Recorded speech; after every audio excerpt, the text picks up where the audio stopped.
Hi, I'm Karen Becker. I'm the Professor of Human Resource Management at USC and Head of USC Moreton Bay. It's my pleasure today to be talking to you about managing performance in the workplace.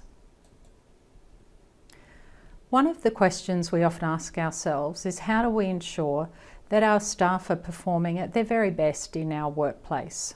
That's what we're going to address today. We'll cover three things in this recording. The first is, why might our staff not perform at their best? The second is, what are the steps we can take to ensure peak performance in our workplaces? And finally, that difficult topic of how do we have conversations about performance with our staff and sometimes have courageous conversations to talk about performance that isn't at its very best. The first topic, why might our staff not perform at their best? Research shows there's a range of reasons we might have an expectation performance gap. Those times when we think we expect certain things from our staff and they're not performing. Let's look at a few of those reasons. The first is there may be a lack of understanding on their part about your expectations or the level of performance you're expecting. The second may be that they haven't had sufficient training to be able to do the job and know all the things that are expected. They may also be suffering from overwork or a lack of time to do individual jobs well, so they're trying to do lots and they're not doing any of them well. On the other hand, they might also be bored, they may not feel stretched, and they may not put in that extra effort that we expect. There may also be a lack of appropriate tools and equipment to be able to do their job well. They may have a lack of information, which might also be needed for them to do the task exactly the way you expect and based on full information rather than just part of it. They may also feel that they're not supported by either their supervisor or the people they work with. Sadly, there may also be times where there's conflict or dysfunction in the team, and what that does is actually distract people from the job at hand and mean that they focus on things outside rather than about getting the job done. And finally, but something we can't rule out, is that people have personal issues from time to time and they struggle to then maintain focus or to perform at their very best. What I'd point out with this list is there's a number of things that we can influence. But in psychology, we talk about attribution error. And this is the mistake we all make, not just at work, but in personal lives, where we tend to blame personal characteristics of an individual rather than think about the context or the situation they're working in. So when someone cuts us off in traffic, we think they're rude, we think they're impatient, we are quite annoyed with their behaviour. In fact, there may be a situation where they're trying to rush to get to a hospital or there's some other context for their behaviour. It's the same with staff in the workplace. We need to take a step back and think, maybe it's not them, maybe it's not their personality or something about them and their personal characteristics. Maybe there is a situation they're in or the context that we've set for them that means they're not performing at their very best. I put it simply this way, we look at AMO, ability, motivation and opportunity. Do staff have the ability to do their work? Are they capable of doing it? If so, do they have the motivation to do it? And thirdly, are they given the opportunity they need to do it well? And those things together lead to high performance. Let's unpack that a little more. What are the steps that we could take in the workplace to make sure that we have peak performance from our staff? We talk about the 5 twos. What to, want to, how to, chance to, and led to. And let's unpack each of these a little more. For the first two, we need our staff to know what to do. Do they know what is expected of them? Do they have a clear job description? That doesn't need to be prescriptive, but it needs to be set down and explained. And we need to make sure that the staff have clear expectations on both the outcomes we're expecting, but also the way they behave, the way they carry out their job. They need to know what success looks like. The second two is want to. Do the staff enjoy the work they have and have a sense that it's valued and valuable? What we mean by this is, do they understand the meaning behind their work? Do they know how it contributes to the bigger picture of your business and achieving the outcomes that you're looking for? Do they feel empowered and have a sense that they can control some things and can take initiative and have impact? Do they get an opportunity in their work to do things that meet their own personal goals or aspirations or motivations? Everyone's motivated by something, and we've really got to tap into that when we're dealing with our staff. Sometimes that might mean looking at their job and trying to enrich or enlarge it, not just throwing lots more tasks at them, but actually giving them things that are challenging and meaty and that they enjoy doing. And in particular, are we helping them to gain skills? Because these days people are aware that they need to continue to develop their skills. In the worst case, so they can find a job if they're unemployed, if they're looking for their next job.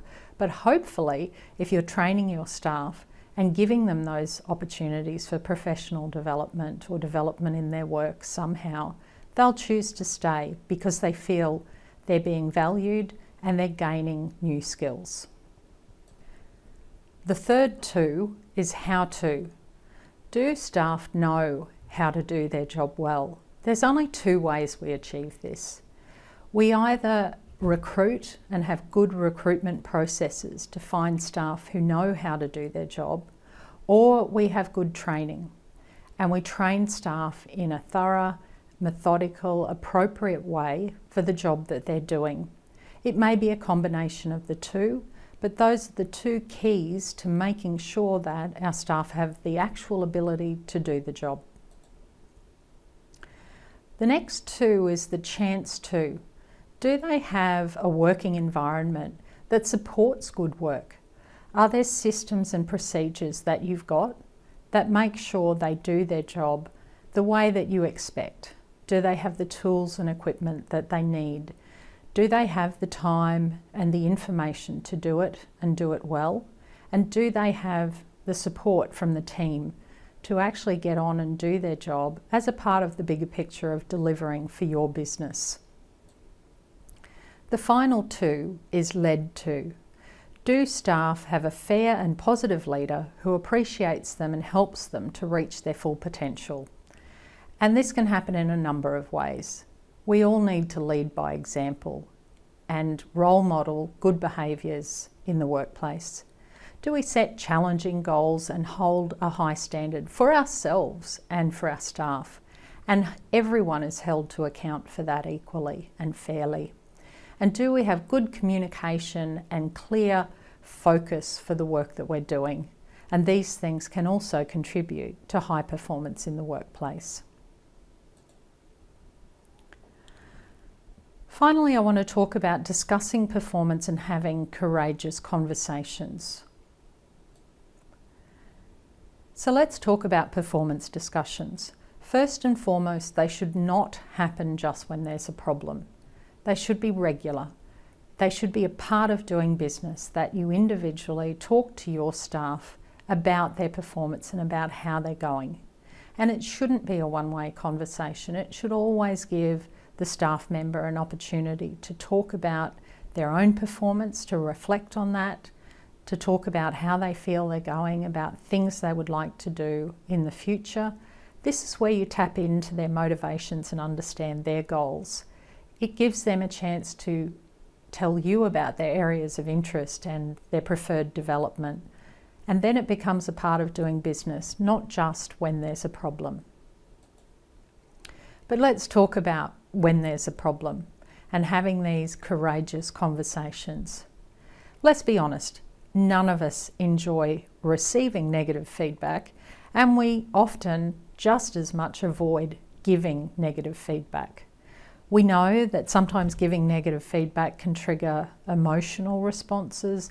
People can get angry, they can deny that it's happening, they can retreat into themselves, and none of those are healthy responses and good for our business. But as managers, we need to acknowledge that people will get emotional, and we need to recognise that and allow them to voice that. The biggest thing we can do to have these courageous conversations in a way that's constructive and productive is to take a problem-solving approach, and it helps both of you to understand the situation and then to identify possible actions. So how do we discuss underperformance? The first thing we need to do is to identify the gap. Go back to our discussion about performance expectation gap. So we need to be specific. We need to give examples of times when we've identified there is that expectation versus performance gap.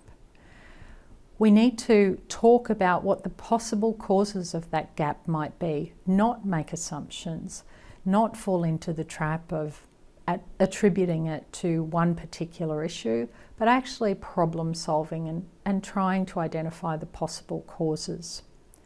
Once we know the causes, then of course we can move to what are the possible solutions, and there may be more than one, to address the gap that we're observing.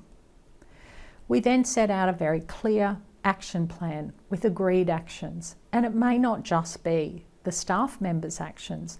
There may be things you can do to support them, steps you can take, things you commit to, along with them committing to actions. You also then need to agree how it will be monitored, when you'll touch base again, when you'll review again, just how they're going. And that action plan is something that should be a living document. Finally, we sometimes get to the point of thinking that this is not resolvable, that there's a performance issue or a mismatch, and that we need to consider terminating an employee. Unfortunately, people often leave it too late. They get frustrated, they haven't raised it, and then they simply want to terminate an employee, and that's not an appropriate way to go. If you follow the steps we've talked about, hopefully you can nip this in the bud so it doesn't reach this point. But that's why we encourage action plans. That's why you should have agreed timelines and reviews to make sure that you've got all that documentation should the worst happen. And finally, you do need to seek expert advice if you're going to go down the track of termination. There are people who specialise in employment law. They can ensure that you comply with legislation and are covered should you be looking to terminate an employee. So a final word from me. There are two great quotes. Everyone talks about building a relationship with your customer. I think you build one with your employees first. That came from the Senior Vice President of Apple. Likewise, Richard Branson, who we all know and love, has said, if you look after your staff, they will look after your customers. It's that simple. I hope from this video you've been prompted to think about things you might do in your workplace to actually build peak performance and ensure that your staff are performing at their best.